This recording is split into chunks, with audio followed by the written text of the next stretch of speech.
I always thought my marriage to Corinne was solid. We had been together for over 6 years, and while every couple has its ups and downs, I genuinely believed we were doing well. We had built a life together, shared friends, and had our favorite spots in the city. It was a comfort, a routine that I thought would never change. But as it turns out, I was wrong. Looking back, there were signs, small things that I chose to overlook. For example, Corinne started coming home late from her yoga classes. At first, I thought she was just getting more invested in her health, but then I noticed the change in her schedule. It went from a couple of nights a week to almost every night. When I asked her about it, she brushed it off, claiming she was just trying to push herself harder. I wanted to believe her. I really did. But then things got strange. She started being more secretive with her phone. Text messages became whispers, and she would always turn the screen away from me when I walked into the room. I wondered if I was being paranoid. I mean, who wouldn't feel a little uneasy when their spouse starts acting different? But I didn't want to accuse her without proof. One night, I had just gotten home from a long day at work and I was exhausted.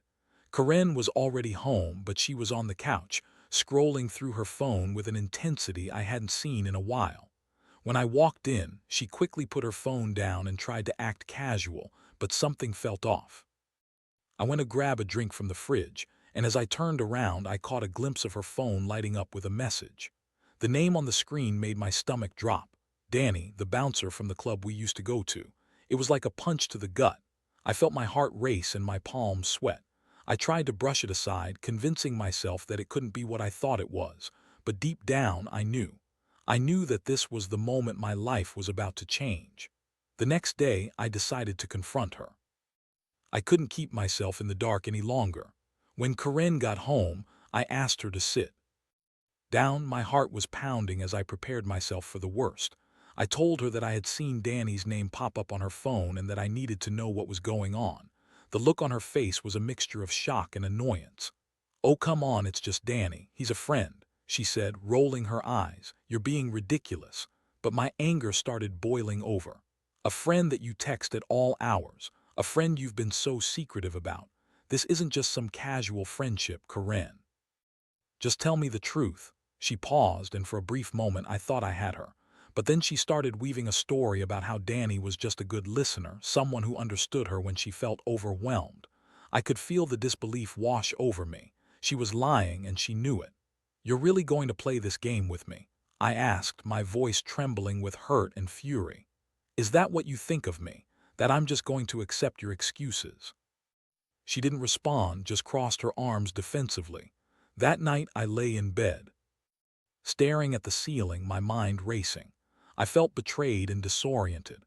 I thought about everything we had built together, the vacations, the inside jokes, the late-night talks about our dreams for the future. How could she do this to me? I felt like I was spiraling, a mix of rage and heartbreak. I had to do something. I couldn't let her think she could get away with this. I wanted revenge, but I also wanted to know if I could even salvage anything from this wreckage. How could I move forward after this? Would I even want to? I decided I was done being the victim. If Corinne wanted to play with fire, then maybe it was time for me to light my own match. As I lay there, plotting my next move, a plan started to form in my mind, one I had never imagined I would have to execute against my own wife. But what would I do? I needed to think about it carefully. I needed to be strategic. This wasn't just about revenge, it was about reclaiming my life. And so began my journey into a world I never thought I'd enter, a world where I would open a nightclub of my own, just blocks away from the one where Corinne and Danny had been spending their time. Little did they know, I would make sure she could never step foot inside. The days that followed were a blur of emotions. I felt like I was living in a surreal nightmare. Each interaction with Corinne became strained, filled with an undercurrent of tension that I couldn't shake. I wasn't just angry with her. I was angry with myself for allowing things to get this far without confronting the reality of our situation sooner. I had trusted her completely, and now, that trust felt like shattered glass scattered around me. I spent a lot of time thinking about my plan. The idea of opening a nightclub didn't just spring up randomly. It stemmed from my old dream of running my own business, something I had shelved for years while focusing on building a life with Corinne. It was a passion I had let fade into the background, but now it felt like the perfect way to reclaim my power. I began researching everything I could about the nightlife industry. I had my fair share of experiences in clubs, and I knew what I liked and what I didn't. I envisioned a space that would be the antithesis of the club where Corinne and Danny would hang out. I wanted it to be vibrant, lively, and perhaps most importantly, a place where I could control the narrative. Once I found a suitable location, an old warehouse that had seen better days but held potential, I threw myself into the project. It was hard work, renovating the space, designing the layout, choosing the decor, and hiring a team. I knew I had to make it something special, something that would draw in crowds but also keep Corinne at bay. I wanted it to be an establishment that had a reputation, one that would make her think twice about ever trying to enter. As I dove into this venture, I started to feel a sense of purpose again. Each day, the nightclub took shape, and with it, my confidence began to return. I worked late nights, pouring everything I had into this project. I made connections with suppliers, secured permits, and even began to plan events that would draw in a diverse crowd. I wanted to create a buzz that would overshadow anything she ever experienced at her old haunts. But even as I threw myself into work, the emotional fallout from my confrontation with Corinne lingered. I felt more detached from her than ever. I don't think she fully understood that I was no longer that same man she had deceived. I would be cordial at home.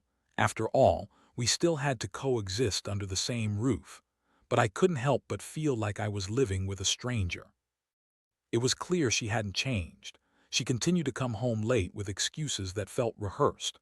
One evening, after a particularly long day at the club, I came home to find Corinne sitting on the couch, her makeup slightly smudged as if she had rushed in from somewhere. I could feel my gut tighten. I knew she had been out again. "Hey, where were you?" I asked casually, though inside I was seething. "Oh, just with some friends," she replied, glancing away, scrolling mindlessly on her phone. "The same friends you've been spending time with for the last few weeks." I pressed, my voice steady but firm. She sighed, her irritation palpable. "Why do you care? It's not like I'm doing anything wrong."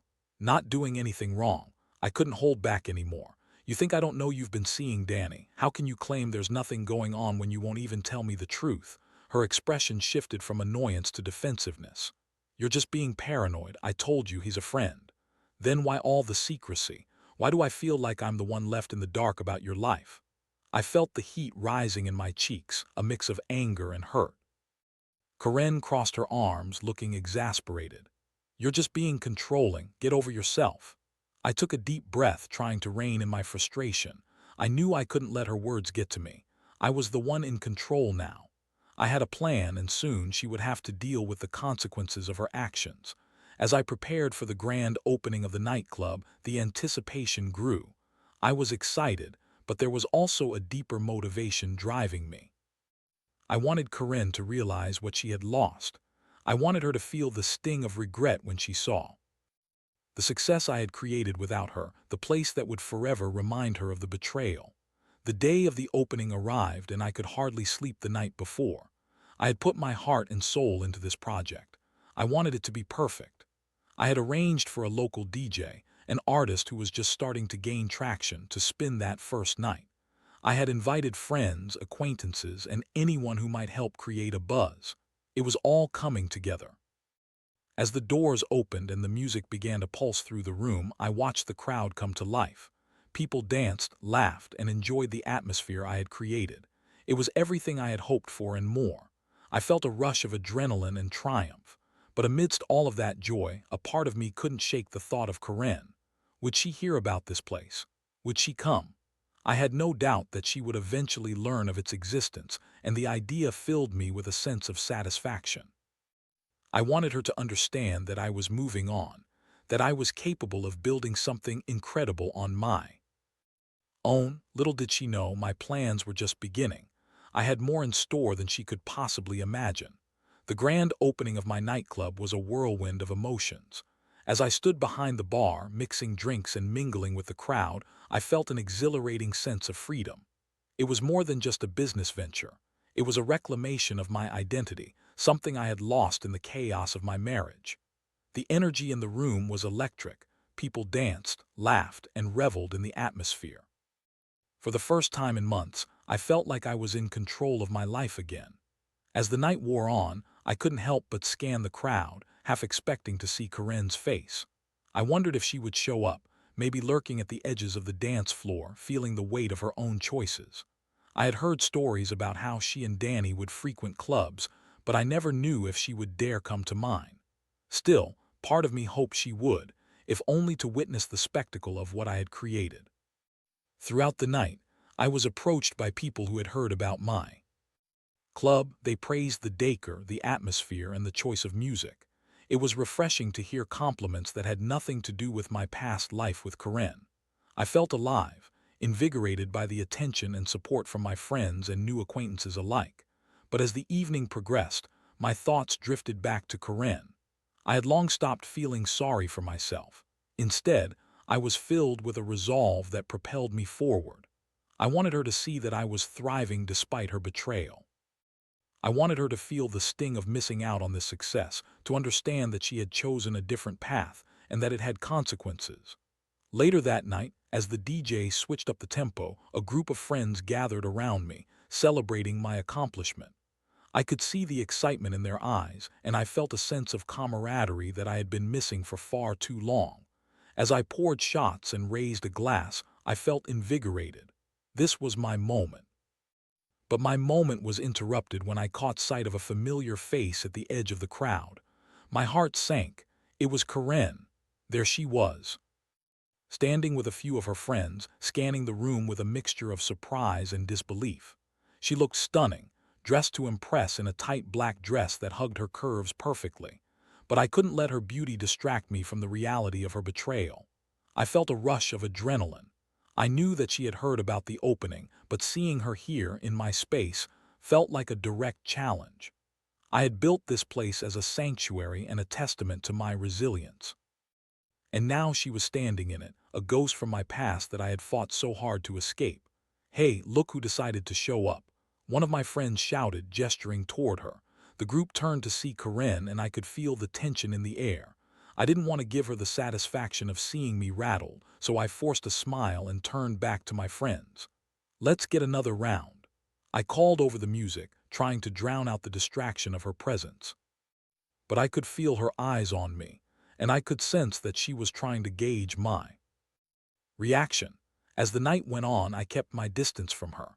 I focused on the people around me, mingling with patrons and making sure everyone was having a good time. I could feel Corinne's gaze lingering on me, and it only fueled my determination to show her that I had moved on. I was no longer the man she had betrayed. I was someone new, someone stronger. Eventually, she approached the bar, and I could feel my heart race. I had planned for this moment. "Can I get you something?" I asked, keeping my tone neutral. "Wow, look at you. This place is amazing," she said, her eyes scanning the room, seemingly impressed despite herself. "Thanks, I've worked hard on it," I replied, trying to keep things cool. "What brings you here? I thought your nights were all about yoga and connecting with friends." I let the sarcasm seep into my voice. She shifted uncomfortably, her smile fading slightly. "I just wanted to check it out. I heard so much about it." "Yeah, I'm sure you did," I said, my voice even. "So, Danny doesn't mind you hanging out at a place where he doesn't work?" Her eyes narrowed. "You're not going to play that game with me, are you?" "Why not? You've been doing it for months," I shot back. "Don't act like you're here out of genuine interest." The exchange felt charged, electric, as our words danced around the unspoken truth of her infidelity. I wasn't going to back down. I had spent too long in the shadows, and now I was standing in the light of my own creation. "Look, I didn't come here to fight," she said, her tone softening slightly. "I just wanted to see what you were up to." "Is that really all?" I challenged, raising an eyebrow. "Or are you just trying to salvage something after everything you've done?" She opened her mouth, but no words came out. Instead, she sighed and leaned against the bar as if the weight of our past was too heavy to bear. I could see the conflict in her eyes, and for a moment I almost felt sorry for her. But then I remembered the truth. She chose this path. "I'm doing well, Corinne." "Better than you might think," I said, keeping my gaze steady. "And I'm not looking back." With that, I turned away, returning to my friends, the weight of our conversation lingering in the air. I could feel her eyes on me, but I refused to let it get to me. I had risen from the ashes of betrayal, and I wasn't going to let her guilt or regrets draw me back into her orbit. As the night wore on, I felt an exhilarating sense of freedom. I was no longer tied to the past. I was forging my own path, and I was going to make damn sure it was bright and filled with possibilities. The revenge I had sought wasn't just about making her pay. It was about reclaiming my life, my dreams, and my future.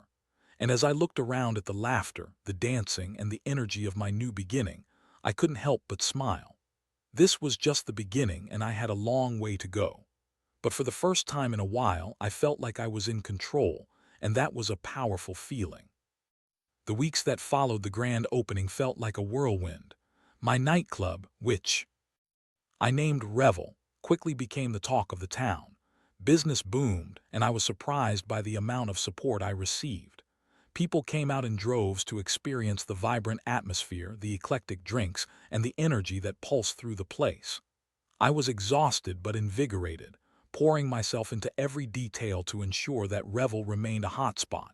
But as my success grew, so did the tension with Karen. She became a regular fixture at the edge of my thoughts. I had hoped that after that first encounter at the bar, she would steer clear. Instead, she seemed to take it as a personal challenge. I would catch her lingering outside, peering through the windows, or even chatting with some of the patrons who had crossed paths with her at my club. It was infuriating. One particularly busy Friday night, I was behind the bar serving drinks when I spotted her in the crowd, laughing and chatting with my former friends. My stomach twisted.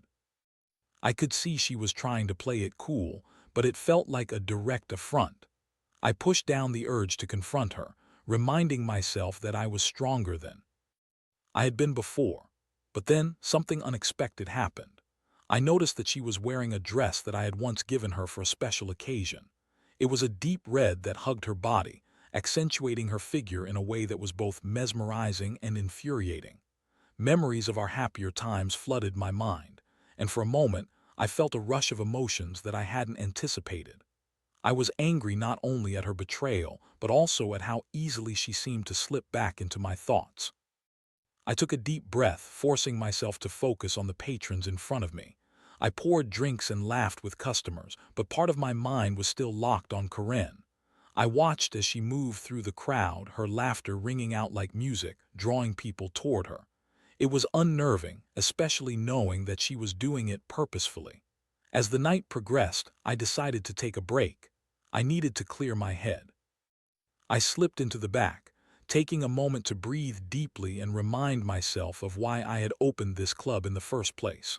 I had fought hard to reclaim my life, and I wasn't going to let her disrupt my progress. But as I stood in the quiet, I heard a knock at the back door. I opened it to find Corinne standing there, her expression a mixture of determination and vulnerability. "Can we talk?" I hesitated, my instincts screaming at me to turn her away, but I knew this was inevitable. "What is there to talk about?" I asked, my voice steady but cold. "Please just hear me out," she said, her tone softer than I had expected. "I've been trying to reach out to you, and I think we need to have a real conversation." I crossed my arms, my heart racing. "A conversation about what? About how you've been lying to me, about how you've been with Danny." She flinched at the name, but a flicker of defiance ignited in her eyes. "Yes, I made a mistake, but I'm not here to rehash the past. I want to understand what's happening between us now." "What's happening is that I've moved on, Corinne." I snapped, the frustration bubbling to the surface. "You made your choice when you decided to cheat. I'm not interested in playing the victim anymore." "I get that, but can't you see that I'm trying to change?" she pleaded, stepping forward as if to bridge the gap between us. "I've been miserable without you. I miss you. I miss us." I couldn't help but feel the weight of her words. Part of me wanted to believe that she could change, that somehow we could repair what was broken. But another part of me, maybe the bigger part, knew that trust was like glass. Once shattered, it could be pieced back together, but the cracks would always remain. "I don't think it's that simple," I replied, my voice softer now. "You can't just waltz back into my life and expect me to forget everything. You hurt me, Corinne, deeply." She looked down at her feet, her eyes glistening with unshed tears. I know I messed up. I just thought maybe we could start over. I want to make things right. Start over after everything. I shook my head, feeling a mix of anger and pity. What do you think that looks like? Because it sure doesn't look like you've been taking this seriously. She stepped back, the hurt in her eyes turning to frustration. So this is it. You're just going to shut me out. You think opening this club means you're better than me now? No, I shouted, my voice echoing in the empty back room. This isn't about being better. This is about self-respect, Corinne. I'm learning to value myself again, and that doesn't include you. For a moment, we stood in silence, both of us breathing heavily, emotions swirling around us like a storm. I could see the tears spilling down her cheeks, and for a brief moment I felt a twinge of sympathy. But then I remembered the pain she caused me, the betrayal that had shattered my trust. I'm done, I said finally, my voice steady. You need to leave. Her eyes widened in shock, and for a moment I thought she might argue. But instead she turned on her heel and walked away, leaving me standing there, a mix of relief and sadness washing over me. I returned to the bar, but something felt different. I had established firm boundaries, and it felt empowering. I knew that moving forward wouldn't be easy, but I was ready to embrace the challenge. I had built something meaningful, and I wouldn't let the ghosts of my past haunt me anymore. As the night wore on and the music pulsed through the air, I felt a renewed sense of purpose. I was reclaiming my identity, my strength, and that was worth fighting for. I wouldn't let Corinne's presence define me or derail my progress. No matter what happened next, I was ready to face the future without her. And that in itself was the ultimate form of revenge. In the weeks following my confrontation with Corinne, I threw myself deeper into the nightclub scene. Revel continued to flourish, becoming a staple in the nightlife of our city. The energy of the place thrived on the laughter and joy of the patrons, and I began to find solace in the vibrant community I was building. Each night was a reminder of my hard work and resilience, drawing me further away from the pain of my past. But no matter how much I tried to bury my feelings, Corinne's presence lingered like a shadow. I heard whispers from friends and acquaintances about her trying to reach out, trying to reconnect. I even caught glimpses of her at other clubs, laughing and dancing as if nothing had happened between us. It stung, but I quickly learned to remind myself that this was her choice, not mine. One Saturday night, I was prepping for a busy shift when I received an unexpected visitor. It was Danny, the bouncer Corinne had been seeing. He strode in with a certain bravado, a confident swagger that I found infuriating. I should have felt threatened. After all, he had been the cause of my heartbreak, but instead I felt a strange sense of control. Hey man, Danny said casually, leaning against the bar. Just wanted to talk for a minute. About what? I replied, keeping my tone cool and collected. I had no desire to engage with him, especially not in my own establishment. Listen, I know things have been rough between you and Corinne, he started, his voice smooth yet condescending. But I think it's time to let her go. She deserves to be happy, you know. I raised an eyebrow, my heart racing with anger. And you think that happiness is with you? You're joking, right? No, I'm serious, he insisted, his demeanor shifting slightly. Look, I know I messed up too, but Corinne needs someone who can appreciate her. You've been so caught up in your own world that you didn't even see her slipping away. My fists clenched at his words. You think you know her. You think you understand what she needs. You're just a distraction for her. She chose to betray me, and now she's dealing with the consequences. Danny's expression hardened. Listen, man, I'm not here to fight. I actually like Corinne, and I think if you can't offer her what she wants, maybe it's time to step back.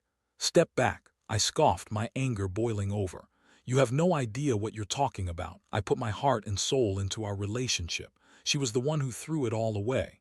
Well, maybe you should have taken better care of her, he shot back, his eyes narrowing. Just think about it. If you really want her to be happy, you should let her go. I felt the blood rush to my head, the urge to retaliate overwhelming me. But I knew better than to let him drag me into a confrontation. I don't need advice from you, Danny. You're the last person I'd take relationship advice from, I sneered. He held my gaze for a moment, the tension thick in the air. Then, without another word, he turned and headed for the exit. I watched him go, the anger still bubbling inside me. I didn't need this. I didn't need him or Corinne. I was building something for myself, and I wasn't going to let their antics disrupt my progress. That night, as I closed the club, I reflected on the encounter. Danny thought he had some sort of claim over Corinne, but I knew the truth. She had made her choice, and now she had to live with it. I was done being the victim, and I was ready to embrace my new reality. Yet, as the days turned into weeks, I couldn't shake the feeling that something was off. Corinne would pop up occasionally at the edges of my life, and I feared that she was trying to get under my skin. I had built walls around my heart, but the cracks were beginning to show. Then, one evening, while I was locking up after a particularly long shift, I had another encounter with Corinne. She stood outside, her arms crossed, looking both fierce and vulnerable. I felt a mix of annoyance and intrigue as I approached her, wondering what this confrontation would bring. "Can we talk?" she asked, her tone more serious than I had heard in a while. "About what? How you and Danny are doing?" I shot back, my bitterness resurfacing. "No, it's not about him," she said, her voice steady. "I want to talk about us." "Us? What us is there left to discuss?" I replied, feeling the familiar anger rise. She took a deep breath, her expression softening. "I know I messed up, and I know I don't deserve your forgiveness, but I've been thinking a lot about my life and the choices I've made. I'm not happy, and I realize that I took what we had for granted." I scoffed, crossing my arms defensively. "And now you want me to believe that you've changed. You think I'll just take you back because you're sad?" "No, I don't expect that," she replied, her voice tinged with desperation. "But I want you to understand that I've realized what I lost, and I'm willing to fight for it. I miss you, and I want to make things right." "I don't know if that's possible," I said, my heart racing. "You broke my trust, Corinne. It's not something that can just be fixed with words." "I know it's not easy, but I'm willing to do the work. I want to earn your trust back," she insisted, stepping closer.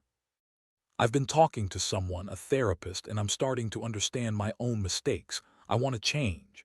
Her sincerity was disarming, and I found myself wavering. Could she really change? Would it even matter? I felt the walls I had built around myself start to crack, and it terrified me. "I need time," I finally said, struggling to maintain my composure. "I can't just jump back into this. I need to know that I can trust you again." "I understand," she replied softly. "Just know that I'm here and I'm willing to put in the effort. I don't want to lose you for good." As she walked away, a mix of emotions swirled within me. I was more confused than ever. Part of me wanted to believe her, to think that there was a chance for us. But the wounds were still fresh, and the memory of her betrayal was hard to shake. I returned to my empty nightclub, feeling lost. I had poured my heart into this place, built it up from the ashes of my relationship, and now I was faced with a choice. Did I want to risk everything again, or was it time to fully let go? The night air was thick with uncertainty, and I knew I had to make a decision soon. In the end, it wasn't just about Corinne. It was about me, my future, and the kind of life I wanted to build moving forward. And as I locked the door to Revel, I knew I had to figure it all out before it was too late. As the days turned into weeks, I found myself at a crossroads. Each day at Revel brought new energy and excitement, but they also filled my mind with memories of Corinne. Her words echoed in my thoughts, and I often replayed our last conversation, questioning whether her desire to change was genuine or just a fleeting impulse. I had invested so much into rebuilding my life, and the last thing I wanted was to invite disaster back into it. Eventually, I decided that I needed to confront the situation head-on. I needed to meet with Corinne and lay everything out on the table. I had to know exactly where we both stood, and I couldn't do that without honest communication. So I reached out to her and suggested we meet at a coffee shop close to the club. The day arrived, and the air was thick with tension as I stepped into the cafe.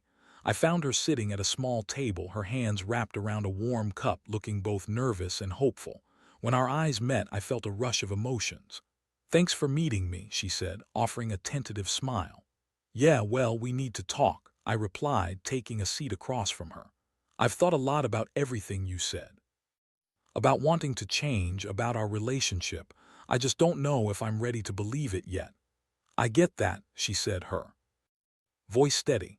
"I know I hurt you deeply, and I don't expect you to just forgive me overnight, but I want you to know that I'm working hard to understand my mistakes.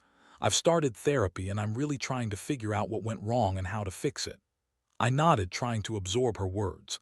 That's great to hear, but Karen, it's going to take more than just words. I need actions. I need to see real change, not just promises.